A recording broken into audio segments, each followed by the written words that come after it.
I see through your motives. You marry for money. Spare me your absurdities. Isn't it glaringly obvious? Someone like you, a struggling single mother. That's why, even after your husband's demise, you linger on. You're truly a daily eyesore. Mia, at 35, endures Emma's snide remarks. Orphaned at a young age, raised by her single mother, Mia's upbringing wasn't lavish. Her mother's unwavering dedication kept them afloat, though not affluent. Despite the financial strain, Mia never felt deprived. She intended to work after high school, reluctant to burden her hardworking mother with college expenses. However, her mother, determined to see Mia pursue her dreams, insisted on funding her education. Overwhelmed by her mother's sacrifice, Mia took on part-time work to contribute. Eventually, she graduated debt-free and secured a job at a prestigious trading company. Driven by her desire to ease her mother's burdens, Mia excelled, climbing the corporate ladder swiftly. Within 5 years, she attained the position of administrative assistant, enabling her to pamper her mother and fulfill her dreams.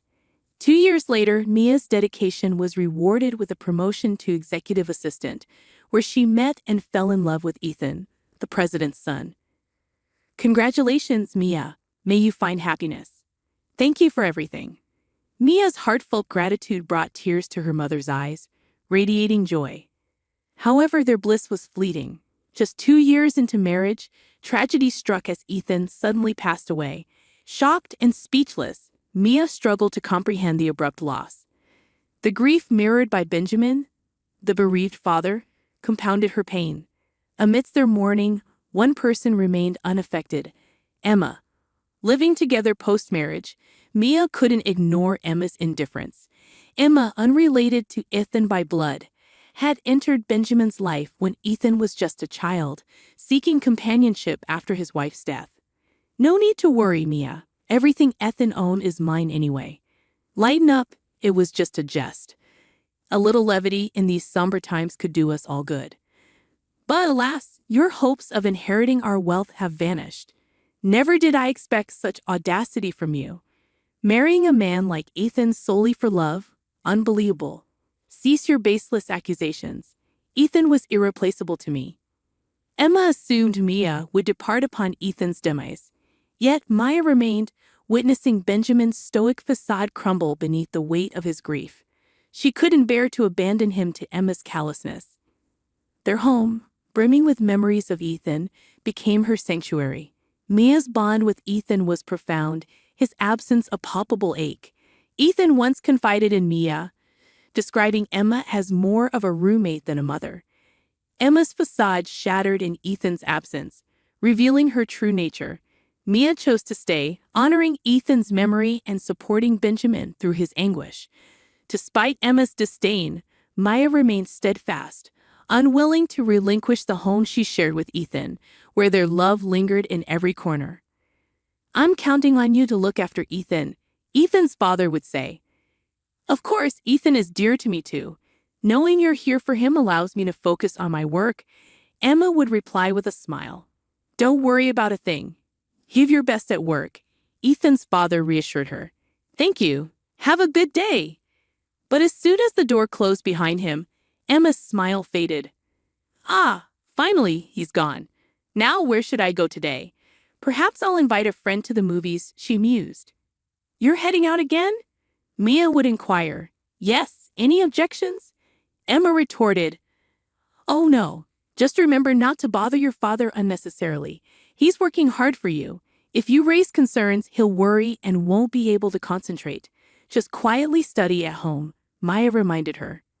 That was our daily routine, yet it didn't seem to trouble Ethan much once he got accustomed to it. In fact, he found solace in not being overly scrutinized. As a child, he viewed Emma as a chameleon. "I don't really mind. I see her as Dad's wife, not my mom," Benjamin expressed. He was grateful to Emma for stepping in when he was young, allowing his father to focus on work. Benjamin inherited the company from his step-grandfather and demonstrated a natural talent for running it. As soon as he assumed control, the company flourished. Managing 5 businesses with annual revenues in the high hundreds of millions kept Benjamin relentlessly busy. My husband recounted how Benjamin barely had time to relax at home when he was a child. Witnessing his father's exhaustion, my husband refrained from burdening him with trivial matters like Emma's behavior. He felt adequately cared for and kept his concerns about Emma to himself. He was easygoing, never the typical heir to a vast empire. Were you ever upset about it? Nah, not really. As long as she was home, Dad was at ease, able to focus on work. We never went hungry, and there were always snacks. I see, my husband chuckled. I admired that about him. They weren't unkind to me. They just weren't overly doting. Emma would throw sarcastic remarks my way occasionally, but I brushed them off as typical in-law banter. Besides, she kept busy with theater outings, shopping, and dining with friends. Since I was occupied with work, our paths seldom crossed, and her remarks didn't bother me much. If my husband didn't find Emma's spending problematic, I saw no reason to raise the issue. Yet Emma's lavish expenditures, contrasting with my frugal upbringing, unsettled me. It seemed wasteful. But without Benjamin or my husband expressing concern, I kept my thoughts to myself. However, after my husband's passing, Emma's carefree shopping and lack of grief for Ethan intensified my discomfort. Emma, please support Benjamin. Despite his facade, he's truly lonely, I urged. Why should I heed your words? Are you plotting to snatch our inheritance? Emma retorted. I've never entertained such thoughts. Well, Ethan's gone. Why don't you leave too? I'm staying. Benjamin said I'm welcome as long as I need. Emma shot me an annoyed glance but said no more. Perhaps relieved I wasn't a threat to Benjamin's wealth. Yet, as years passed, Emma's irritation with my presence grew evident. Her barbed remarks stung deeper. I questioned if it was right to remain where my husband was absent. Maybe returning to my single mother was best. Enduring Emma's sarcasm felt unbearable. My mother turned 60 this year, marking 3 years since my husband's passing. Contemplating my future, Benjamin's collapse changed everything. Although the company remained stable due to his prepared successors, Emma's demeanor shifted noticeably. That man got what he deserved. He's been miserly lately. What do you mean by stingy? Emma inquired. Our credit card limit got reduced, and our living expenses have been trimmed. Is the company facing difficulties? I responded. I doubt it. Remember last year you missed our husband's 3rd anniversary ceremony because of a hangover from a wild night out. Benjamin, who rarely checked on your spending, caught wind of it through the credit card bill. Missing our son's memorial was a breaking point for him, I explained. In his anger, Benjamin decided to restrict your spending. Despite that, you still receive enough for a comfortable life. Benjamin mentioned the company's troubles, attributing them to your absence. Don't act clueless. You're aware too. All because we lost our son. How does that justify jeopardizing the company? I added. No, I genuinely didn't know. But he claims, despite his condition, he's going to rest at home and live a long life. He's been telling everyone that the doctors said he could live to 100, I shared. That's reassuring, Emma commented. It's not. If he lives that long needing care, it won't be a laughing matter, I retorted. Emma's flared nostrils hinted at an impending outburst against Benjamin. Her derogatory remarks about him left a bitter taste. Who did she think had been funding her extravagant lifestyle? Even if Benjamin's company faced troubles, she could at least offer support, I thought. Then Emma dropped an unexpected bombshell. So I've decided to divorce him. Excuse me? Consider it. The company might be facing trouble. What if we end up in debt? It's prudent to settle the property and leave before we're penniless. Are you planning to abandon Benjamin when he needs assistance? I can't handle caring for a bedridden old man with no funds left. I intend to secure what I can before his will is depleted and bid farewell. Is that clear? Emma's calculated words, delivered with a hint of triumph, filled me with revulsion. However, just a week after our conversation, Benjamin's health took a drastic turn, leading to his swift demise. He's gone too, just 3 years after my husband. It felt like the world plunged into darkness. Benjamin's voice echoed that of my husband's. Sometimes conversing with him felt like speaking to my husband. Losing the ability to converse with him, to hear his voice, was unbearable. Oh dear, he's departed to the afterlife. What impeccable timing. There are still assets left, correct? His company hasn't collapsed yet. Perhaps he passed before accruing debt on my behalf.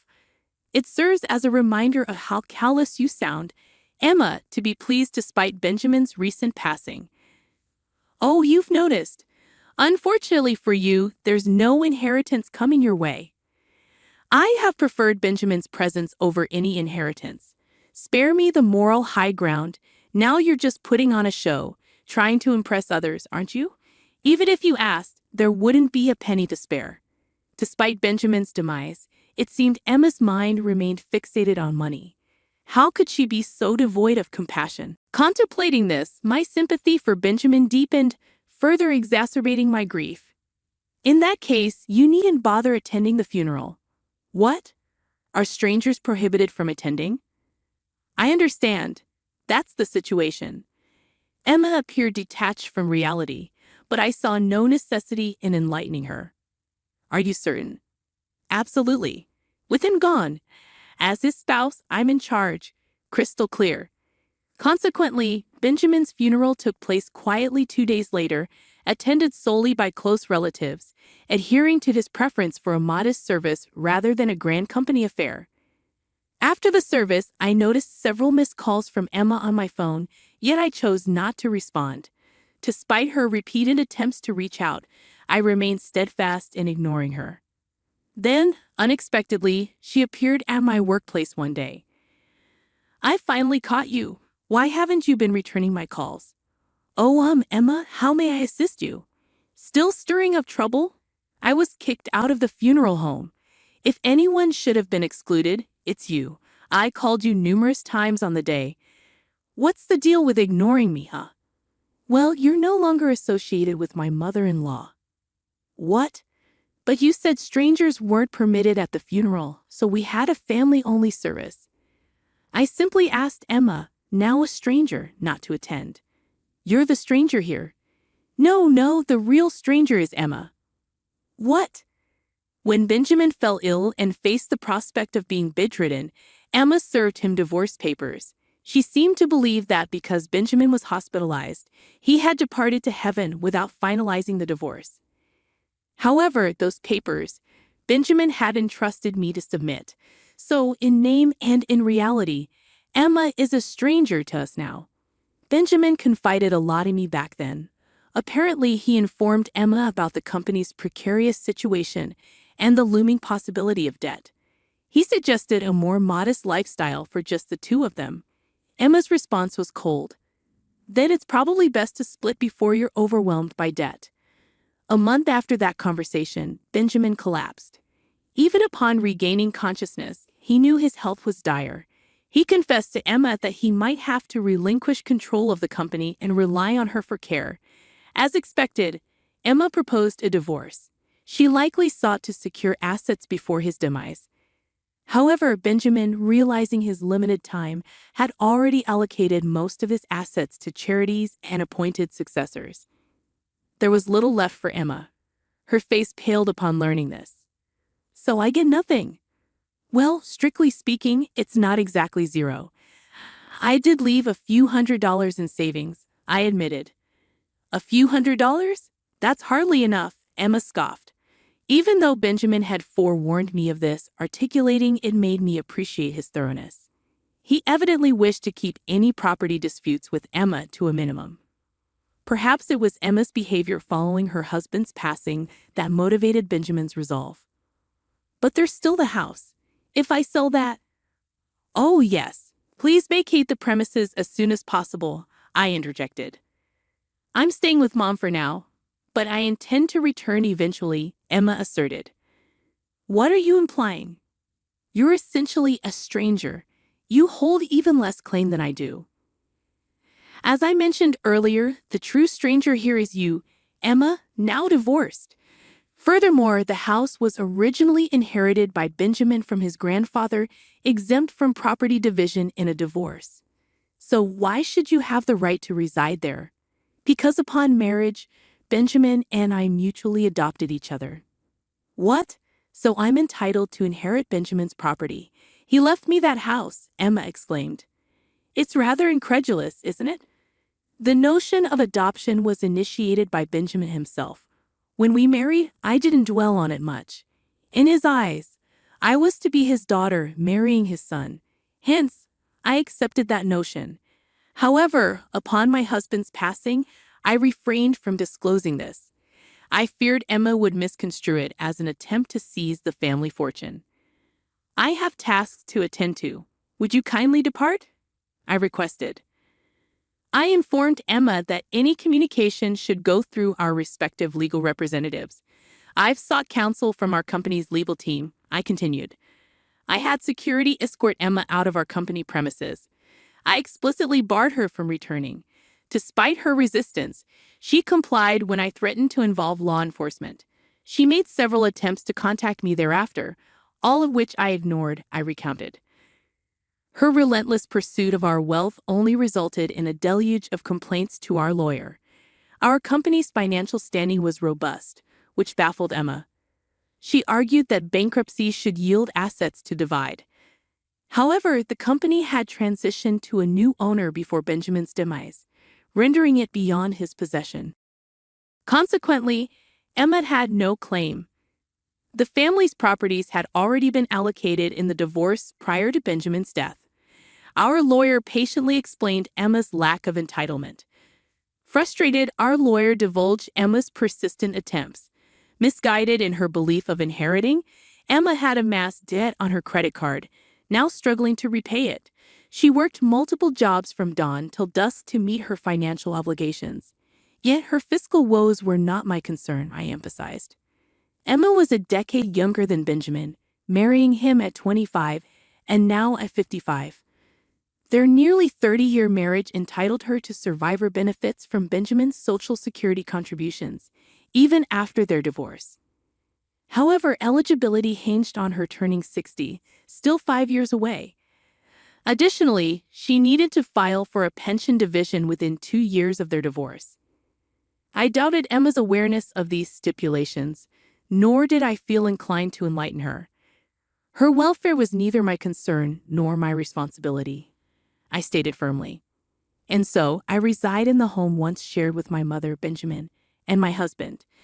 Days passed tranquilly.